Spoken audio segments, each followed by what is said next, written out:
Welcome. And with me today, I have CJ, who I've had on my curriculum podcast before, but now she's here for the main spotlight. CJ, welcome. Hello, thank you for having me. I'm so glad to get to touch base with you because I don't often get to, follow up with people and see how things are still going.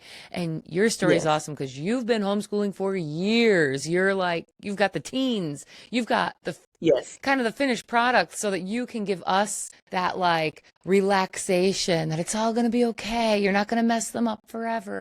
No, no, not at all. Not at all. Not at all. So, how old are your kids? How many do you have? All right, so I have a ninth grader. She is 14. I have a 10th grader, and she'll be 16 next month. And then my 12th grader, my senior, is 17 and a half. Oh my goodness. And how long have you been homeschooling? Since my senior was in kindergarten. So this whole time. Yeah. So wow. A long time. A long Years and time. years. So, Yeah. what Never thought made I'd get you, here. right? What made you decide to homeschool in the first place? Because it wasn't as popular as it is today. Did you ever think? Yeah. So it began to become very popular when I started. Maybe not in the state that I was living in, but it was becoming popular. And I just noticed that there were a lot of different issues and things that were coming up in the elementary years that I did not want my son at the time to be exposed to. And I was also with child at that particular time and thought, wow, what are we going to do about this? So chatted with my husband who was homeschooled, but I told him I would never do this ever. So don't even think about it. And just chatting with him and said, you know what? Let's give kindergarten a chance, right? Because I truly feel that anyone, if they just put their mind to it, right? And get a little bit of guidance, they can start with kindergarten and first grade, those younger years, and they'll be all right. And so I said, okay, fine, we'll start with that. And we just really wanted to share our morals and our values and be the voice in our kids' life. And so we started out with kindergarten and first grade and second, and it just kept going.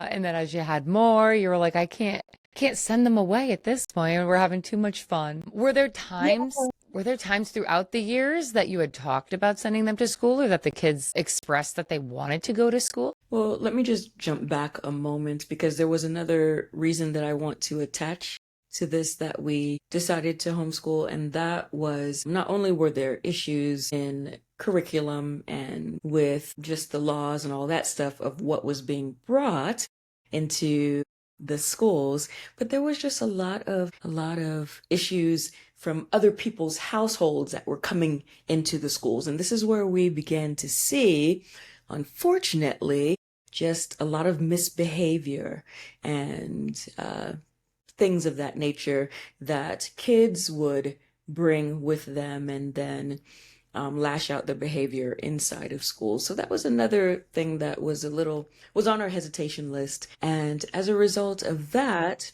through elementary and middle school, we didn't really have anybody who said, can we reconsider this? Can we go into a public school setting, Christian school setting, micro school, whatever. None of the kids really mentioned that. They have been very happy homeschooling. There have been times where we've had, I wouldn't say that they haven't had socialization. That's not it, because they've had plenty. And as a homeschooling mom, especially now, socialization just kind of comes naturally as you go along. So they've had plenty of that, but they wanted activities that went along with later in your middle school or high school life. And each child is different. I have one that could care less, and then my other two, they want just some of those other social activities. And sometimes that's hard to find. So as far as asking about going back to school or going and visiting a brick and mortar, no.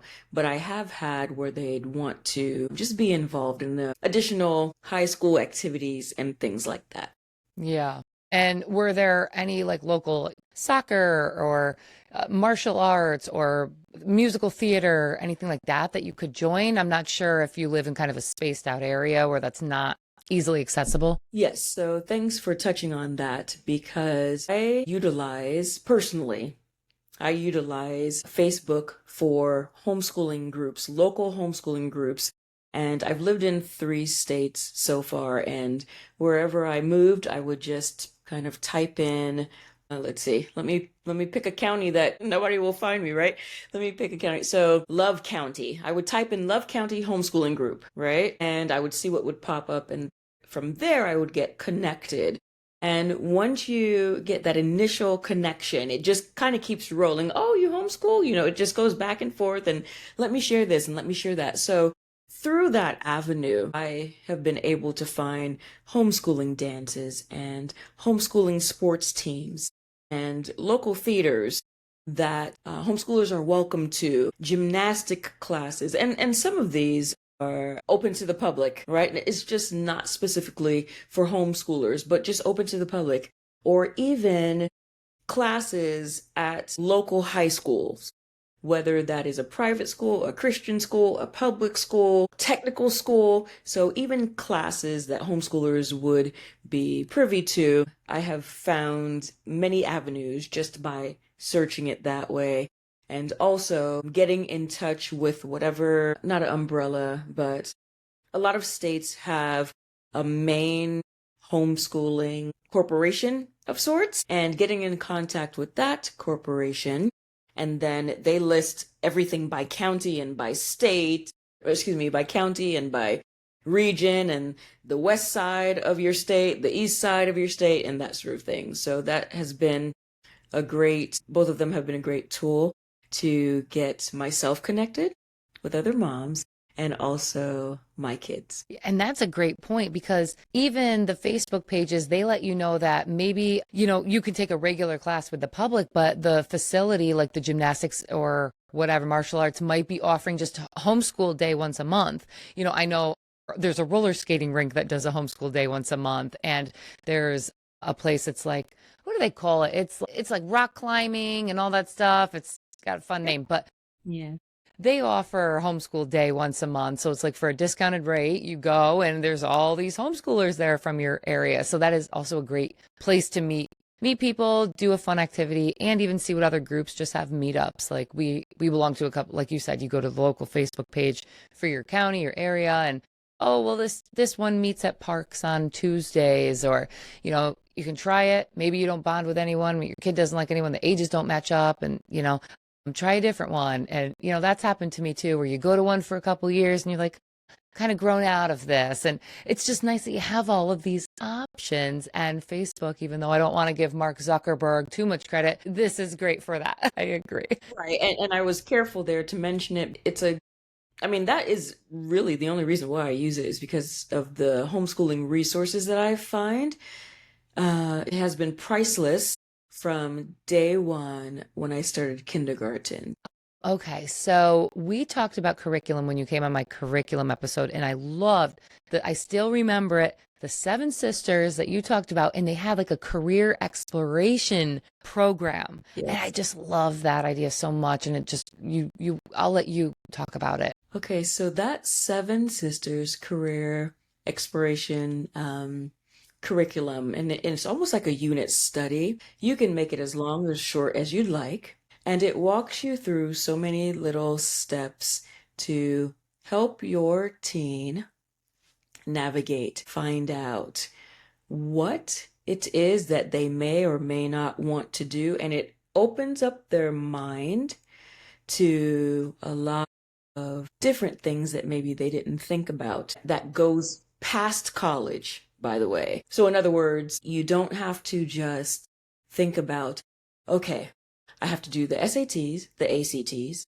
I need to do the LSAT and every other ATT or whatever test there is because I have to get to college. No, there's a big world out there with so many other avenues. And so the 7 Sisters Career Exploration Curriculum, or I'll call it a unit study, it walks your teen through that, and it's pretty fun. I did it myself. It's interesting, and it just starts out by asking you just some basic generic questions on not necessarily what you might think you want to do, but what are your interests and your hobbies. Almost a little mini aptitude test to find out your strengths and your weaknesses, and to highlight your strengths and then point you into a direction of what a career could look like for you. And do you go to trade school for that? Do you go to technical school for that? Do you go to college? Do you get a 2-year degree? Do you not go to school at all, right? Because not everybody is going to go to college.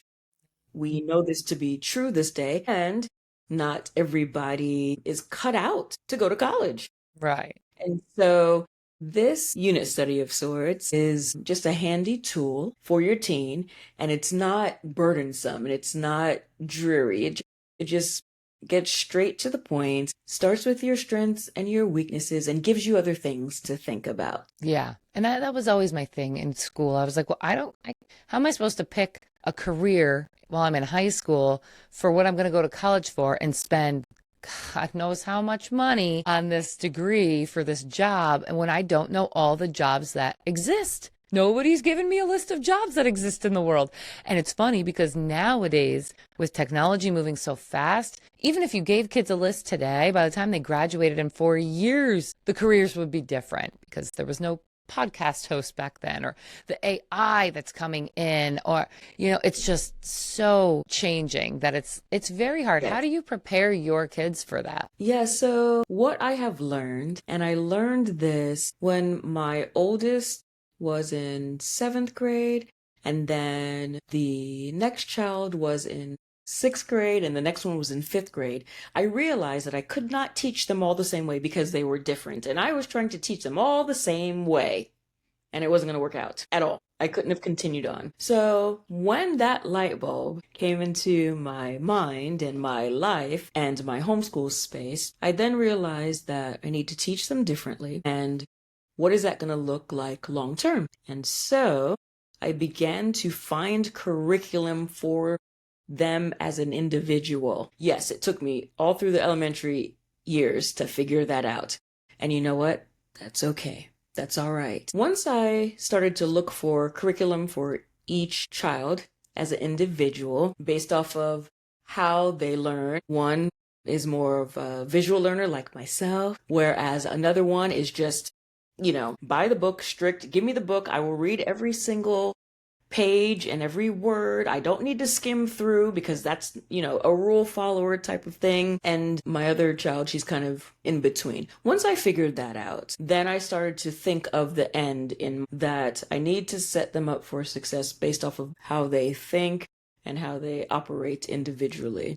And so ever since then, I have, even with life skills, even with responsibilities around the home, I've just catered it to them, because that's why I'm here as a mom, is to make sure that I am catering to my kids so that I can set them up for success. I am not trying to do everything for them. That's not what I mean by catering. I am just making sure that I'm not doing it my way, but I'm going to do everything possible to set them up for success. So let me take my 12th grader, for example. He loves all things technology. So before the school year would begin, once I figured that out for him, it was a 7th grade, then I would sit down with him and show him what I thought would be a good lineup for curriculum. And we would look at everything. And then I would listen to his feedback. Now, of course, as the parent and as the homeschool mom teacher, there were a few things that I would say, okay, we're going to do that no matter what. What about these others? And the one that I said we're going to do no matter what, we can tweak it so that it works for you, right? And then from there, we would look at electives that my oldest was interested in, and I would show him different curriculum and have him choose and this, that, the other. And we've been doing that ever since. And I just make sure that everything aligns with my state's requirements, and I just make sure that it is something of interest for each of my kids. Yeah, and that's hard to do when you have different subjects that you have to meet for the school requirements if you're in one of those states and you want to keep it interesting. And so you're trying to research curriculum and how much time, like what did your day to day look like? Were you sitting with all three at once? Were they able to do some independent work so you could give some one-on-one attention to the kids? Are you able to work on, your own stuff? Do you work? What did your day look like? How would you like me to answer that, for middle school or high school?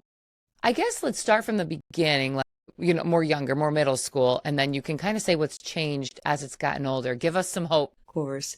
In middle school, I continued to do a lot of hand holding because each of my kids needed that hand holding, with the exception of one. And that's the one that I would say that I mentioned earlier was just give me the book. I'll read every page. I'm a rule follower. Not saying that my other kids aren't a rule follower.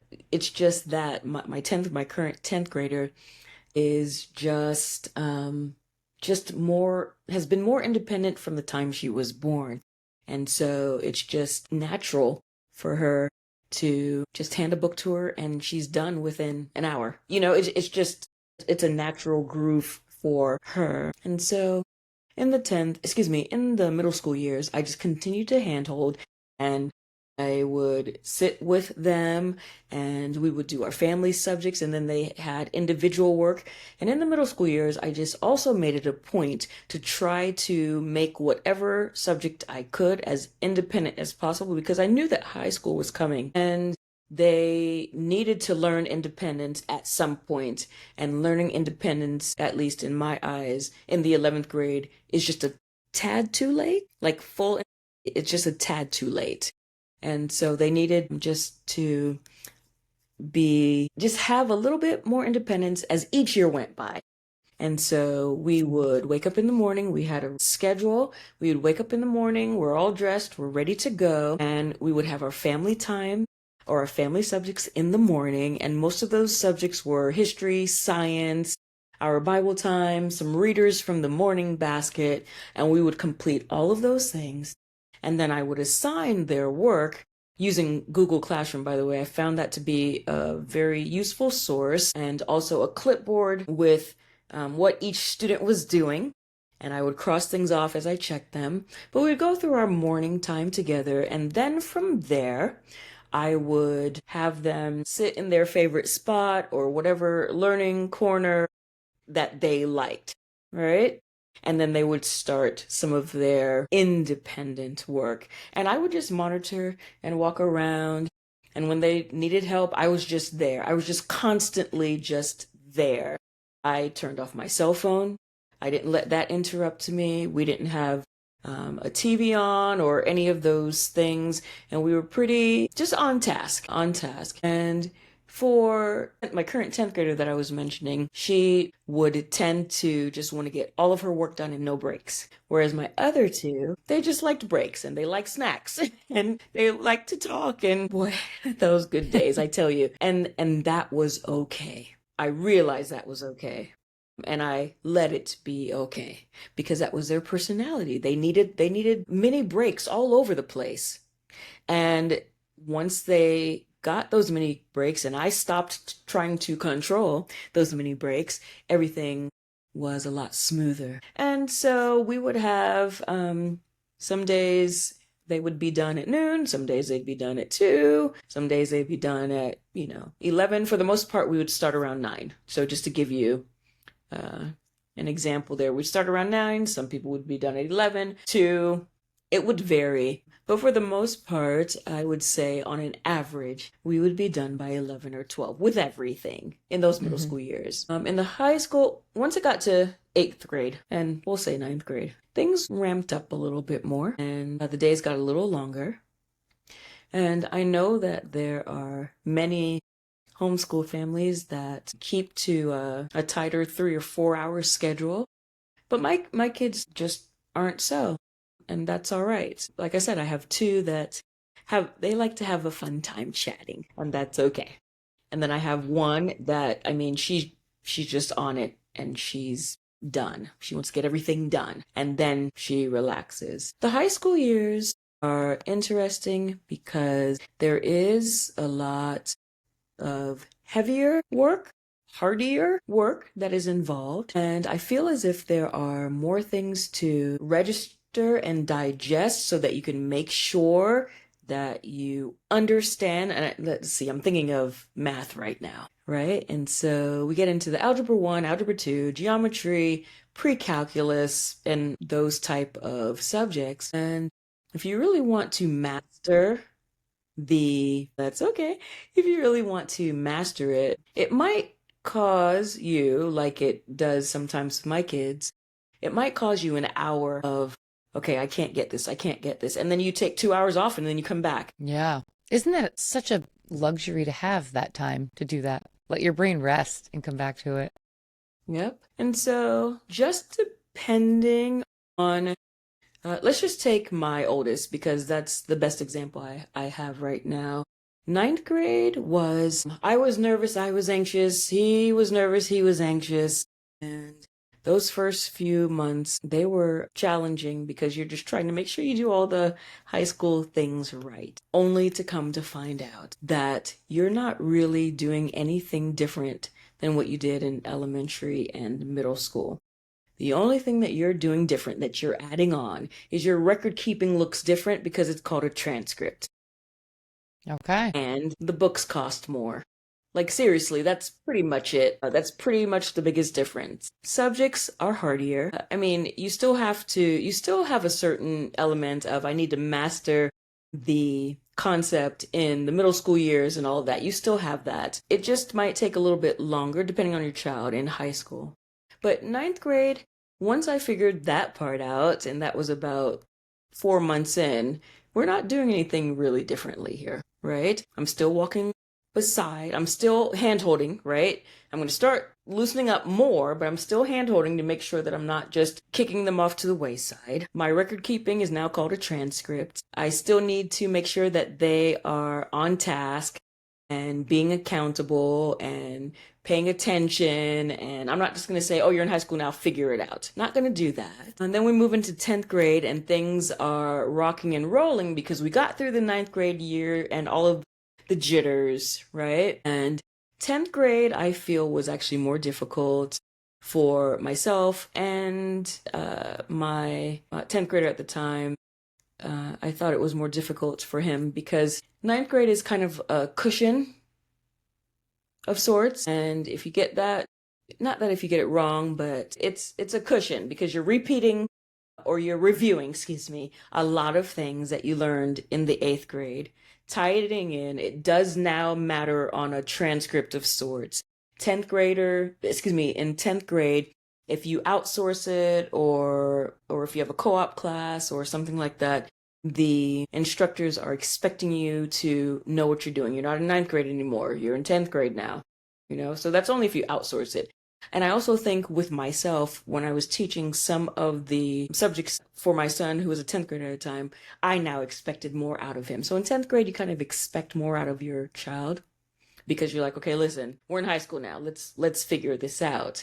You're not kind of babying them anymore. Mm-hmm. 7th grade was good because it just seemed to flow because now we're in our flowing season. But you think to yourself, wait a minute, I got to get this transcript together. Next year is called graduation. What do we need to do? So in the 11th grade, things were smoother, but now you're in that mode of, okay, we're getting to the end, but we're not there yet. I still have some time.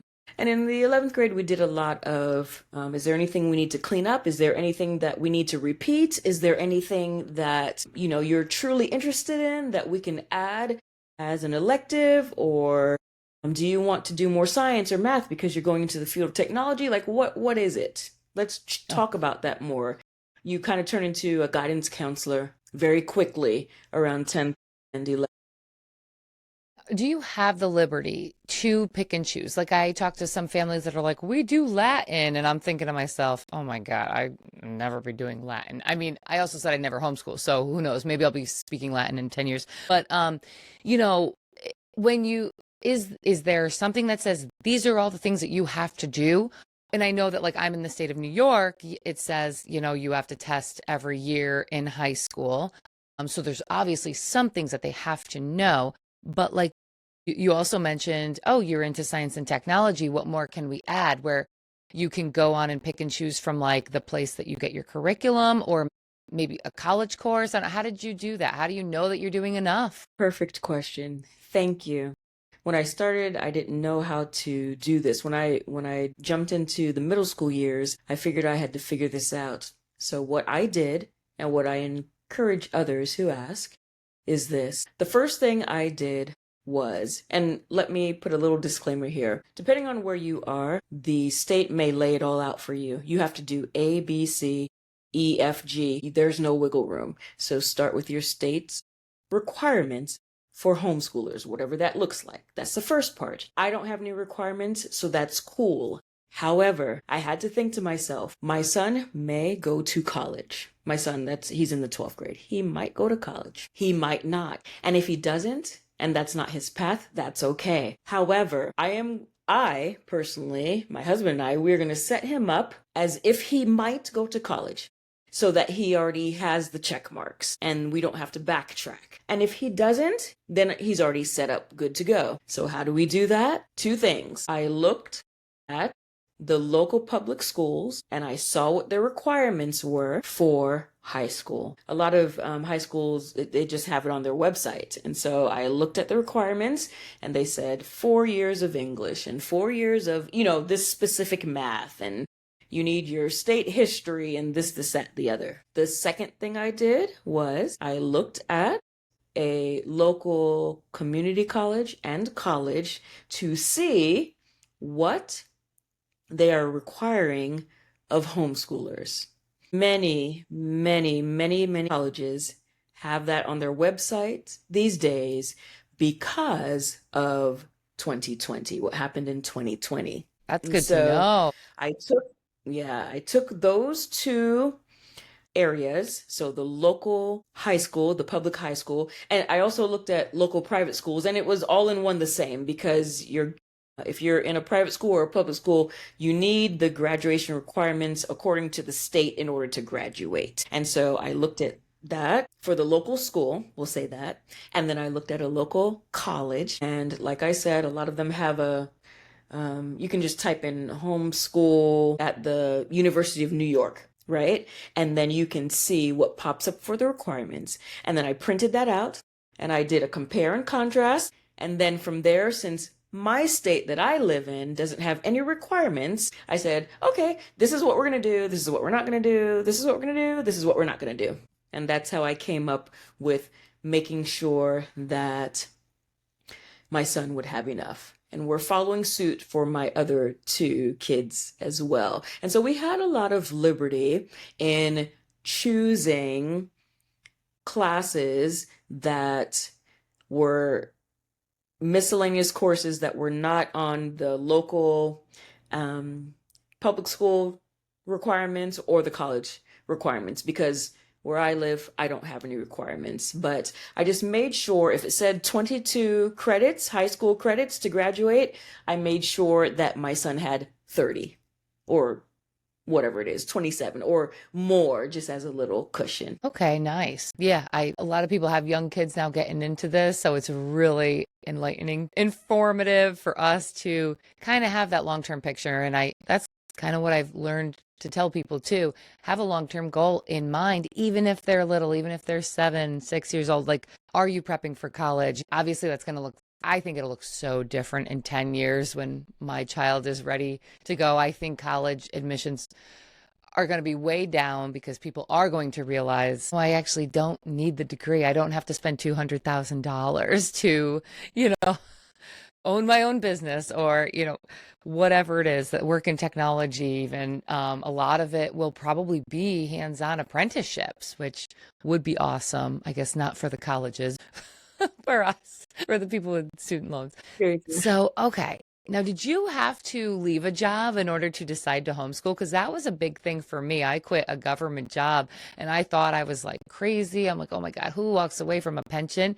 But now that I've been out of a cubicle and living with my kids in the outdoors and learning actual real stuff and not just pushing emails around, I'm like, I can't believe I sat in a cubicle for 16 years. What? It's Right. crazy. So how did that look for you? My journey was a little different. When I married my husband, I was on a corporate ladder, and hence why I said I am not homeschooling. Just don't even bother. Kudos to you. Good for you that you were homeschooled, but I'm not doing it.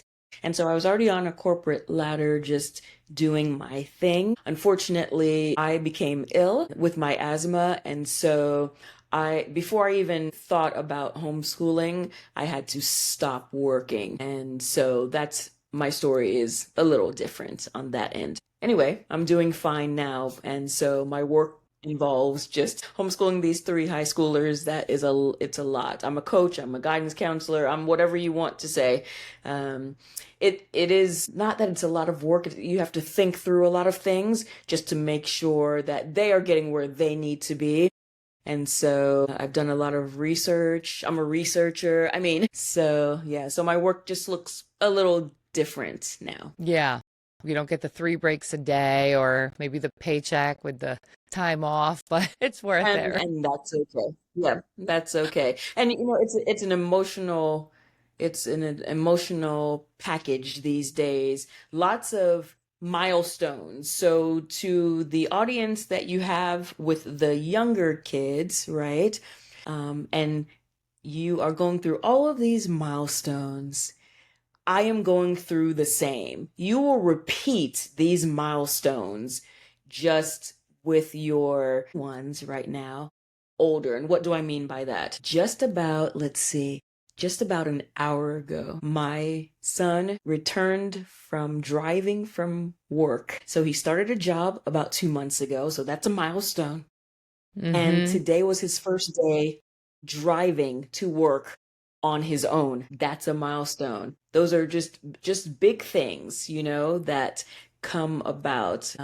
So happy for him. Very, very proud. So you go through the driving school and you just go through all of these different little things, different little milestones. So to your younger audience, something I posted on my Instagram today is that in the blink of an eye, all of what you're going through, those hard days, the days when you think you are not going to get through, like there were so many, and I mean so many days, especially in the elementary years. I don't know what was happening in the elementary years. I was like, I'm done. I am done. Somebody come get these kids. I'm done.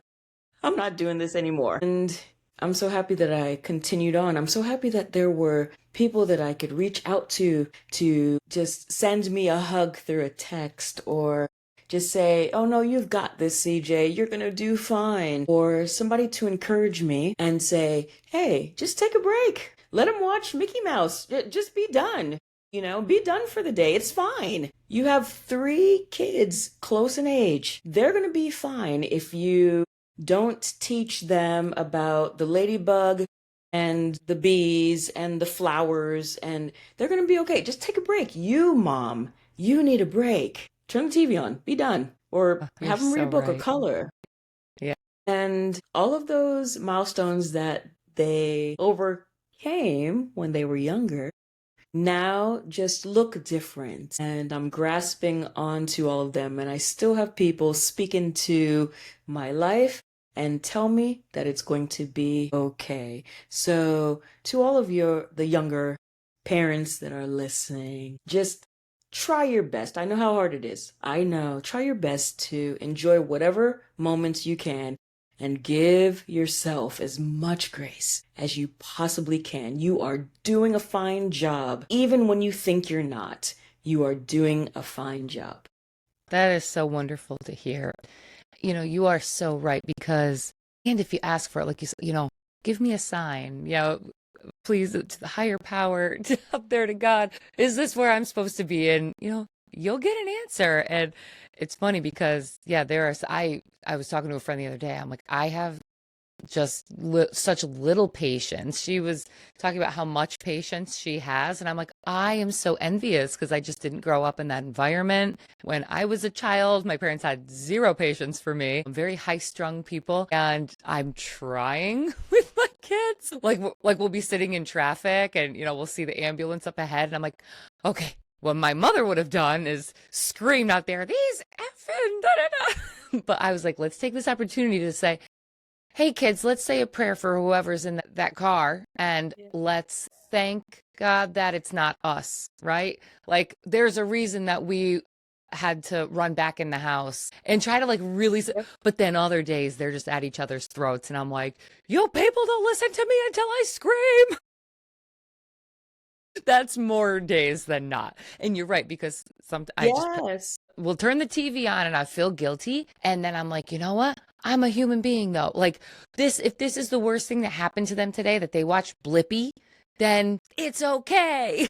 They're safe, they're loved, they're fed, they're going to bed and clean, beds tonight in a good home. So like, yeah, you're winning. And let me add this, because there was so much mom guilt in those elementary years. So to your parents that are in that stage, elementary and middle school, now personally, I've shut the noise, so I'm good to go. If somebody doesn't like what you're doing, you got to move on. You have to do whatever you need to do for your sanity and for your children, your family. In the homeschooling world, you've got to do whatever you need to do to get to the next day.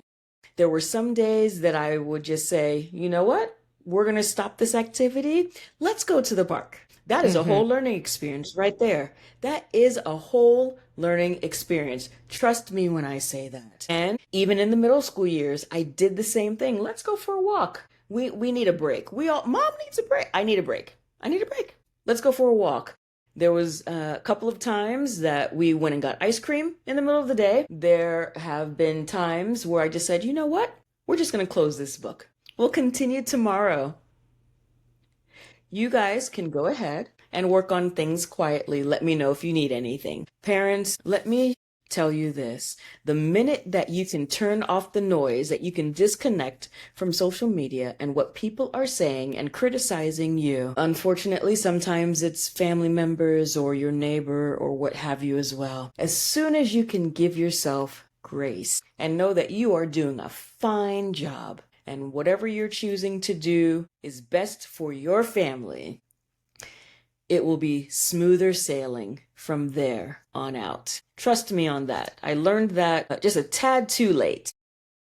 Yeah. And I wish I would have believed that a little earlier. And just like anything else, if they don't know about it because they've never researched homeschooling, of course they're going to have all the negative connotations around it, because you just hear what the social media or like, that one episode of a show they saw when they were a kid with the weird homeschool on it, and that they put that stuff out there in TV anyway on purpose because they don't want people homeschooling. So of course they're going to make them look weird.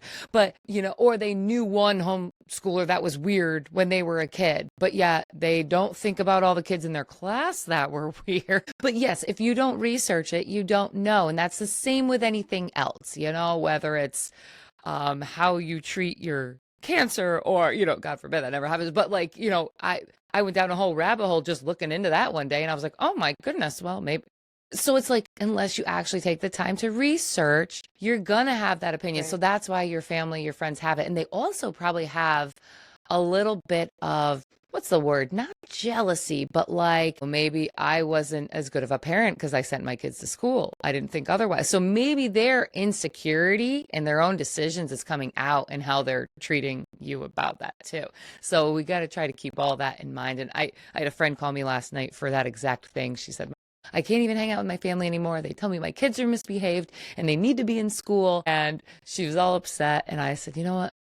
They're 5 and 7-year-old boys. So they're just rambunctious. And she's like, I need to have something in my back pocket to just be able to say to them. So I spent all morning coming up with things, and I put it on my Instagram account too, which I'll have to follow you. I don't think I do. And we'll put that in the show's description if you want people to follow your Instagram account and your YouTube.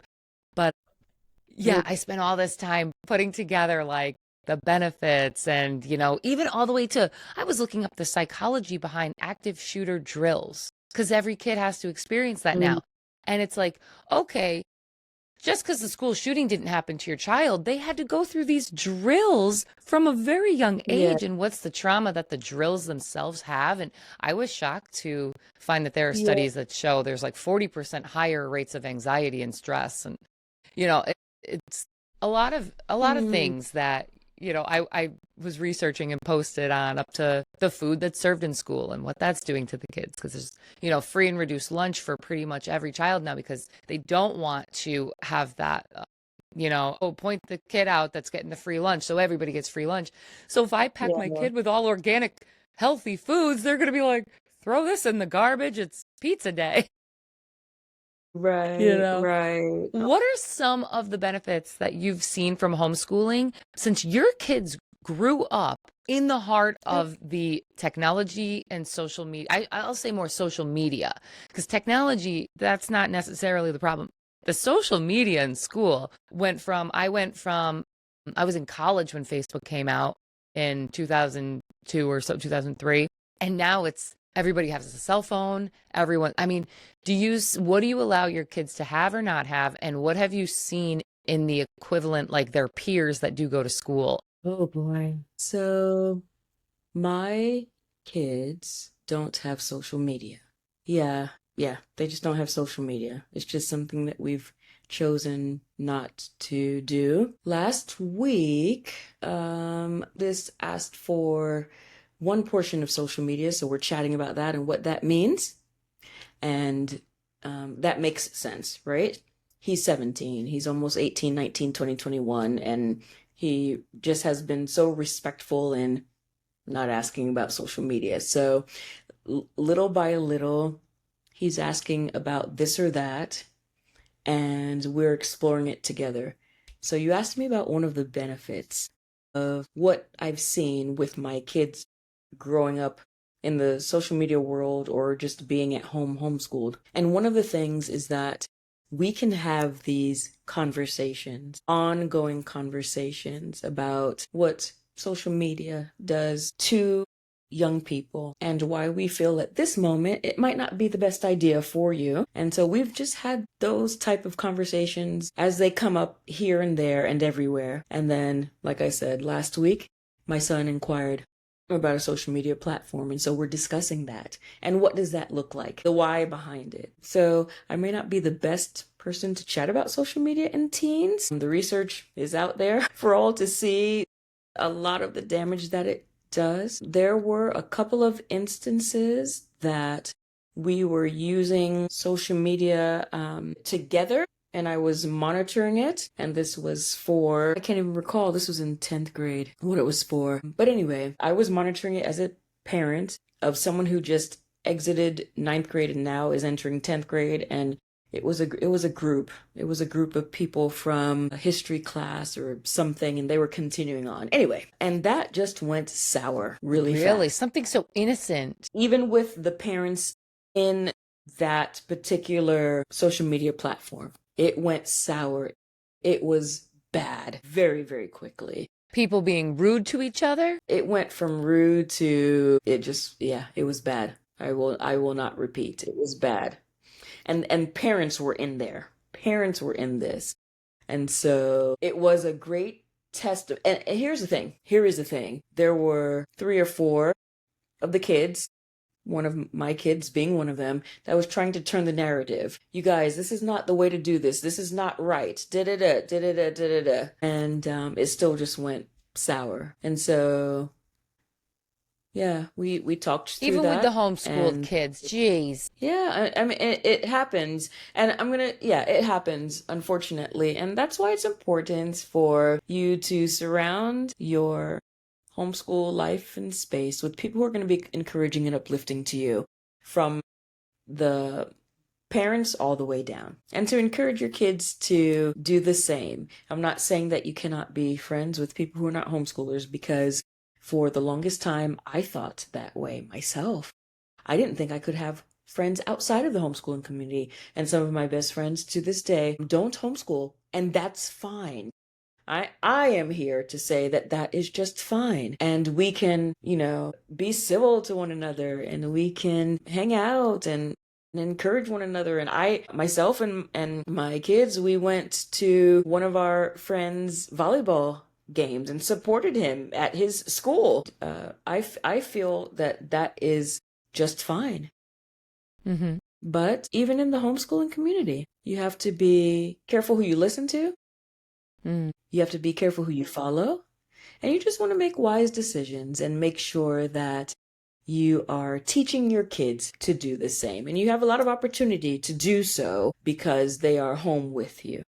Yeah, and even in the homeschooling community, I've definitely seen where we hang out with one group and like, okay, there's that kid that really, sticks out and having like a bully, a very aggressive bully situation. So okay, well, I don't, Yeah. then you got to kind of, is this something that kid's just learning through, or is this an innate behavior, something going on in the home, kind of like you mentioned in the beginning with the classroom, Right. something going on in the home that, so do we want to be a part of that? And then even with another group that we currently hang with, in the beginning when we were the new people and my son was the youngest, and it's like they've already established their friendships. And of course I wouldn't go so far as calling it bullying, because I think people call everything bullying these days. Whenever anyone's feelings are hurt, it's, oh, they were bullying you. But no, it was just that my kid was the youngest, probably annoying to the older kids, wanting to tag along and be there and be goofy. And, they were already established friends. So, of course, there was like that era where it's like he would just go off by himself because he'd feel left out. And it broke my heart. And it happened almost in every situation, every group situation we were in with him. He would just go off by himself. And I worried so much. And then, we've been doing this a couple of years now, and he's known the kids a couple of years now. We've done a camping trip together. We see them all the time. So they have created more of a bond. They've discovered that they all like to fish together. They've discovered that they all like to bike together. So like those things grow. They're not going to happen your first visit to the homeschool group. Even the moms are not going to be like welcoming you in with open arms, because they're probably used to seeing people come in and out and in and out. And, you're here just to test the waters, or, you're here and then you just summer break, and then you're sending your kid to school in the fall. So they kind of need to see your face too, to know that you're serious and get to know you. Right.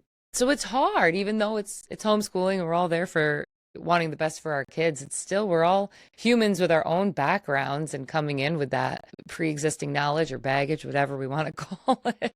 But can you tell us a little bit about your YouTube page before we round out the hour too? Because you have a YouTube page that has so much good information on it. Yeah, so my YouTube channel is Homeschooling Through High School. Same with my Instagram page. And I just post videos on there. Recently, I've been receiving requests to post a lot of videos about the high school senior year and what does that look like and what does that entail, from the, what is a FAFSA, what is a transcript, how do you deal with emotions, how do you handle it as a mom? So I just post a lot of things about the middle school and the high school years as a homeschooler.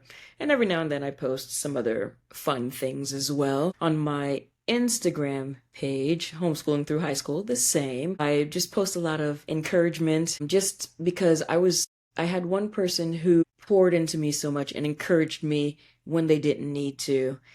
And I will never forget that. So I like to post a lot of encouraging posts and reels to uplift any homeschooler that I can. And then I post about coffee and stuff like that sometimes too.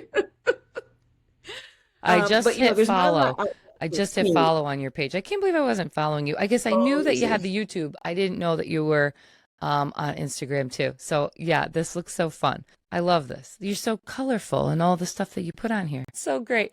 Even just looking at the page, I'm uplifted. And can I put a link to this and your YouTube page in the show's description so people can easily find it? Yes, thank you so much. Awesome. Anything else you're working on that you wanted to talk about or say before we close out for the hour? I should make a video about this, the myths behind homeschooling high schoolers and teens. It's, one of the most important things that I figured out is that if you have open communication with your teens and have them involved in the process of high school, things will go a lot smoother for you.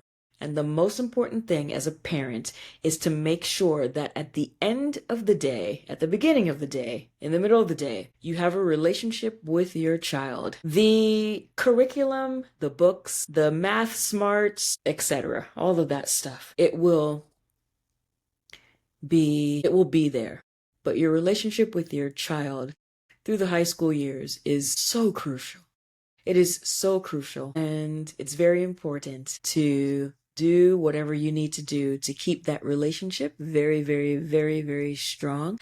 And so do fun things with your teen. Find out what they want to do and do it. And I think the high school years, even middle school, start in middle school. Sometimes it's hard to get that one-on-one time in the elementary years, but if you can make it a point to separate some time in the middle school years and definitely in the high school years and have one-on-one just fun time, because remember, you're always the teacher now. You're always the person that's telling them not only the responsibilities they need to do in the house and the chores and the this and the that, but you're also guiding them with their schoolwork. You got to have some fun in there. And teenagers still want to have fun and do all the fun things that they did when they were smaller. It just looks different, you know. It just looks a little different. My son and I, we go to Costco. That's one of our little outings, and he gets whatever little treat he wants here and there, you know, or maybe not. But he likes Costco. I like Costco. So we go to Costco. Aw. That might not be for everybody, but that's what we do. And let's see. I think last week we went to In-N-Out. After his college class, we went to In-N-Out because that's what I figured we would do for the week. And that's about the amount of time that he has. So we just continue to do little things, whatever that might be. Also last week, he was doing something with some technology thing. So I decided to just sit there and just ask him a couple of questions about it because he's interested in it. So I need to find an interest in it as well. And I'm just giving you examples. Stay connected with your child. I promise you, the high school years, the middle school years will be, that so much more and be smoother if you do so. Oh, I love that. And you're so right. And even when they're little, I've noticed with my son, if I take the time to shut that phone off and sit down with them just to play a board game for, 20 minutes, a half hour, whatever it is, or a card game. Now that he's getting to that age where he can play and do all that stuff on his own, we have fun, bonding over that. And I need to get back into that because I think we kind of lost it over the summer because it's nice out and he's out playing and stuff, but it's so important. And then car rides too is a great opportunity to talk, don't just have on, okay, we're listening to our book on tape, or I'm listening to my podcast and you listen to your stuff back there, or we're just playing music. Like, you can shut it off and talk about things, anything that comes up, or hey, whoever sees a hawk first gets a point, or who can read that sign coming up, or who can find the first bee, little things like that where I've noticed that brought up conversation between us where I normally would have just had a podcast playing that I, missed last week. And those little opportunities, they really do mean a lot to the kids, even when we're yelling and screaming at them later in the day. Yeah, they do. They really, really do. Yeah. CJ, thank you so much for joining me today. This has been so nice to reconnect with you. And I can't wait to maybe talk to you after graduation for your son. And you can let us know how that went and what else we can expect. Yes, it's coming. I'm very happy. I'm very happy about that. I will have my emotions, of course. The whole family will, but I'm excited. I'm excited. Congratulations on that. It's coming up too. You did it. Thank you, CJ. Thank you.